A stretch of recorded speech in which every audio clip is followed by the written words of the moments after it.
Gentlemen, we have called you together to inform you that we are going to overthrow the United States government.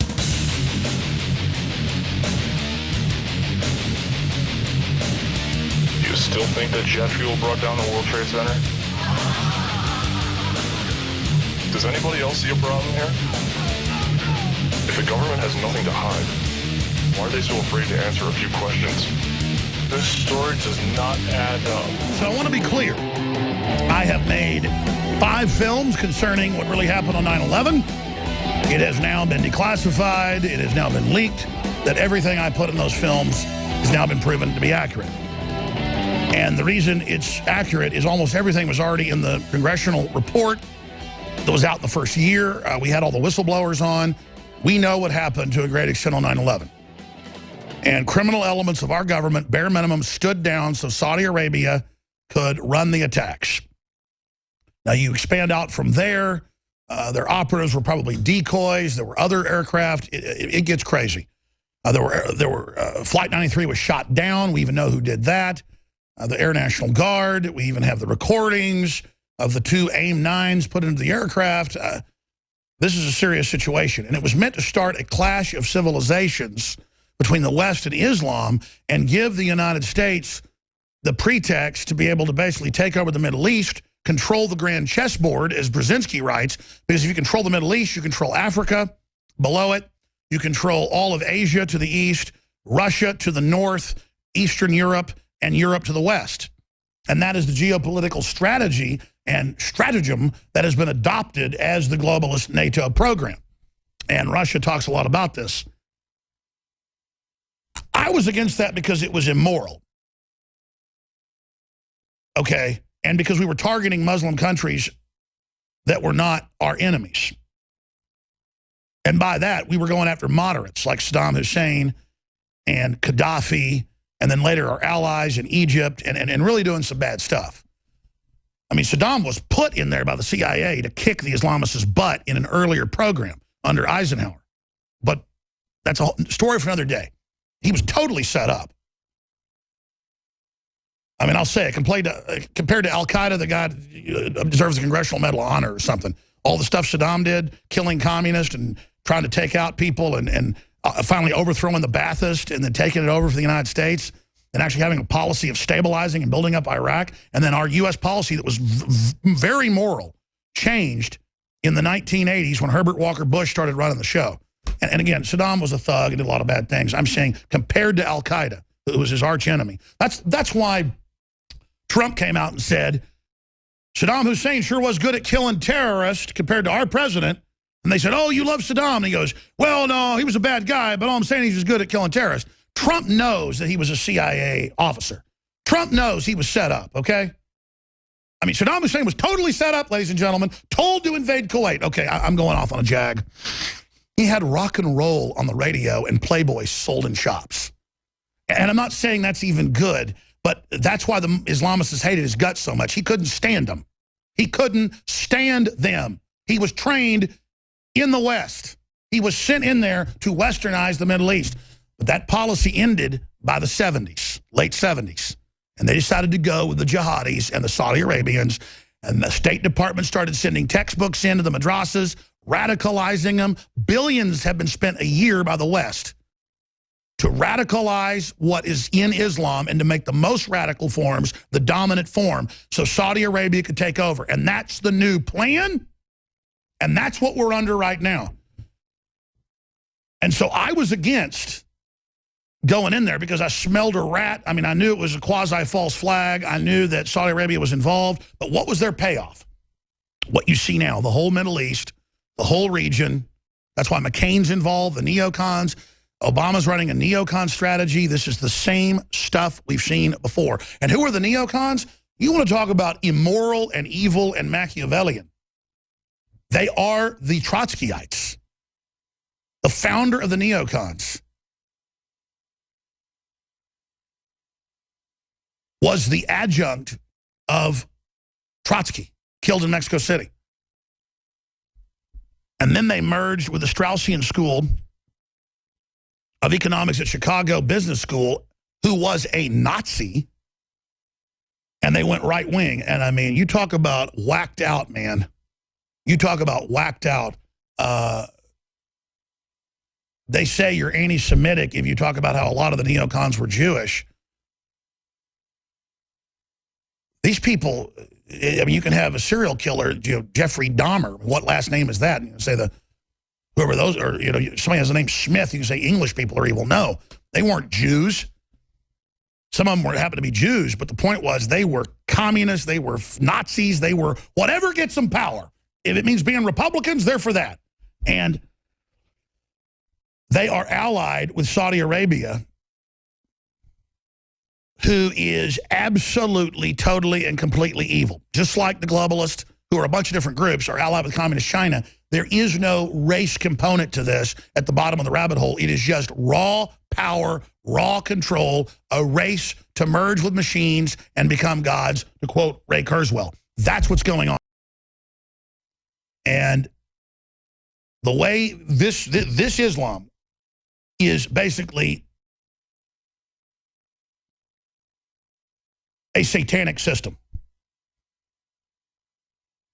And it claims it's bringing all this tyranny to then normalize so you submit and are at peace, but they're never at peace. It's a bunch of bullies controlling and dominating society behind walled cities having homosexual orgies. But then if they catch an average person doing it, they execute you. It is just a 1984 world merged with a religion. It's a political ideology of dominance and control. A thug-driven system that has a religion to deliver it, its system around the planet.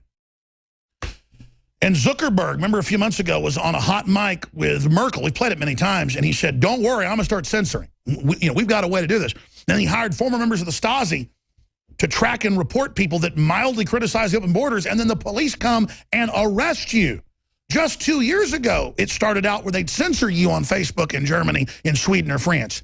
Now they're arresting you. Well, it's already here now. Now we can't put into the keywords Islamic terror or Islamic jihad or a whole bunch of other words. Facebook won't let you. They are burning books. It's beyond burning books. They're burning words. They're memory holding. I mean, this is beyond 1984. It all starts reasonable, like you want to send somebody a cuss word on your phone. I'm not a big cusser, but sometimes I send a text message to somebody saying, what the is this? And it says, what the duck? And it won't let you type what you want. You see? That's the nanny state. You're like, oh, well, that's a cuss word. You shouldn't be doing that. If you buy a so-called mini computer and you pay $500 for it, you should be able to do whatever you want with that phone in a literary way. It's yours, but see, it's not yours. It's not yours. It's loaded up with software that's going to train you that it controls your life, not you. And people are like, oh, well, that's just cuss words. Well, now you can't write it or publish it on the internet, you see. The words aren't even allowed. I was told a decade ago, before Shazam even existed, by radio execs, that in the future, they're going to have systems where they can go out with bots, and in a matter of hours, they can code key your voice and have your voice banned from the internet in a matter of hours.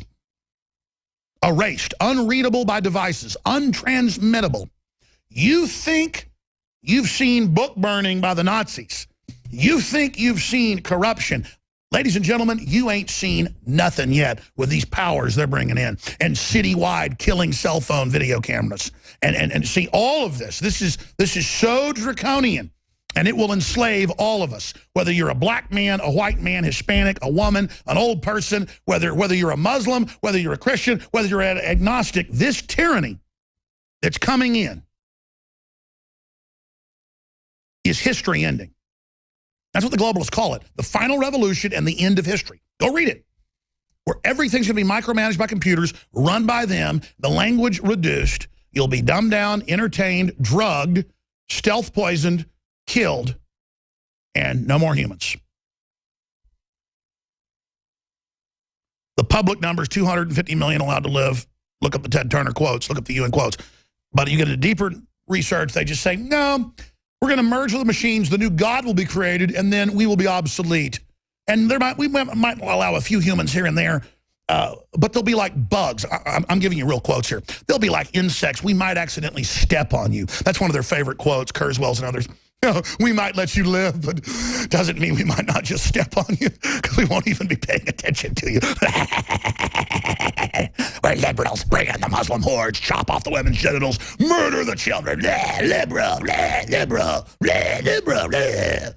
And just all these little passive, weird wimps, you know, out of our events and stuff. There's always weird women running up with feminists written on their face, screaming at our reporters. We've shown the videos going, how dare you be here? Donald Trump's evil. He wants to hurt Muslims. Ah!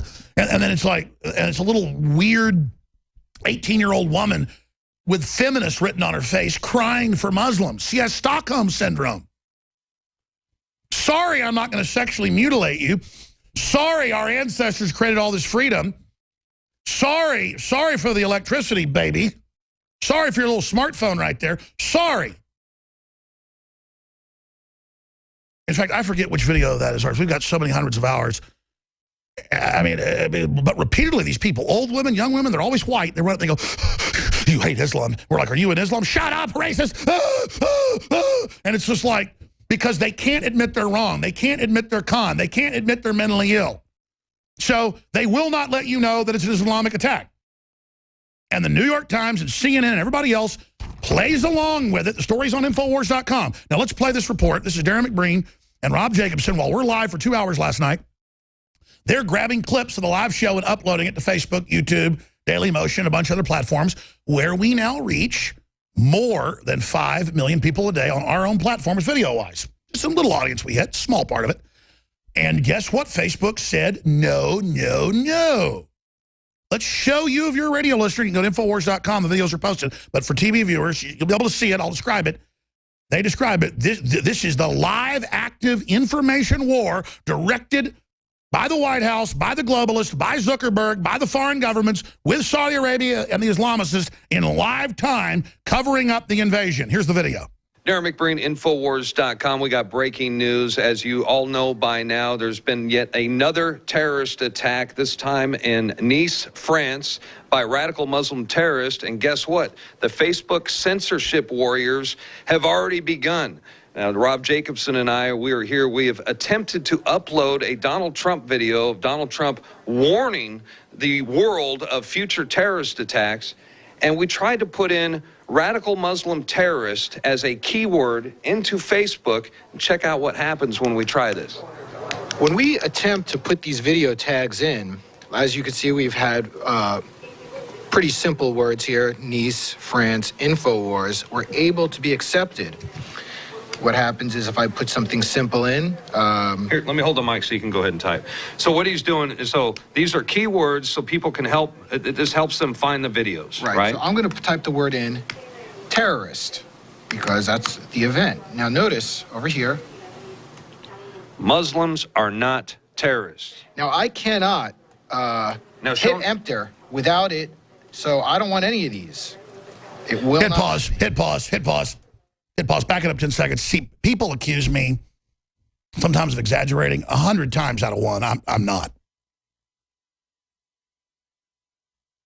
All the time, it's like I was reading poll numbers of Muslims saying that they want to kill Westerners and agree with suicide bombing, and I was flipping the numbers.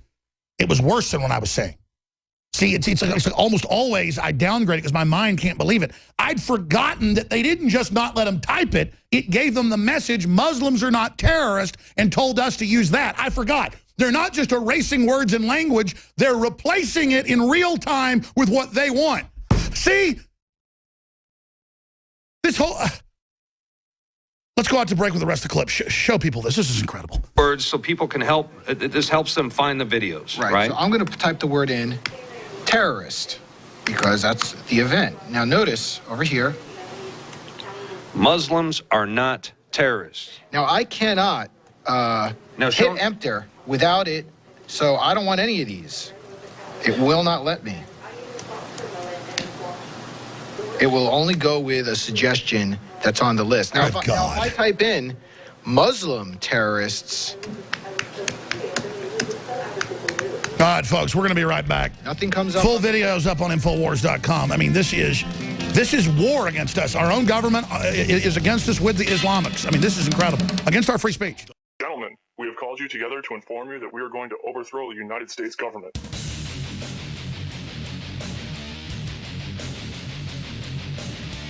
You still think that jet fuel brought down the World Trade Center? Does anybody else see a problem here? If the government has nothing to hide, why are they so afraid to answer a few questions? This story does not add up.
Thank you, Madam Deputy Speaker. The title of this report is A Satirist's Dream, Closing the Gap Between Anti-Corruption Law and Reality. I could fill my 60 seconds talking about the 18 years' worth of unaudited accounts, or the bazillions that are squandered on agriculture and foreign aid boondoggles, or the Tillack case where instead of any of the alleged fraudsters being arrested, it was the journalist trying to find out about them who found himself banged up by the police. I could talk about the £6.6 million spent last year by European commissioners simply on entertainment and luxury gifts and hotels. I could talk about the wonderful spectacle of President Van Rompuy and Commissioner Ashton flying to the same meeting in Russia in separate private jets, leaving Brussels within 4 hours of each other. Instead, I'll confine myself to saying this. These things happen not because the EU attracts particularly bad people. I mean, of course, it attracts some bad people. Man is fallen, and like all institutions, it contains those who give in to temptation. It happens rather because there is no link between taxation, representation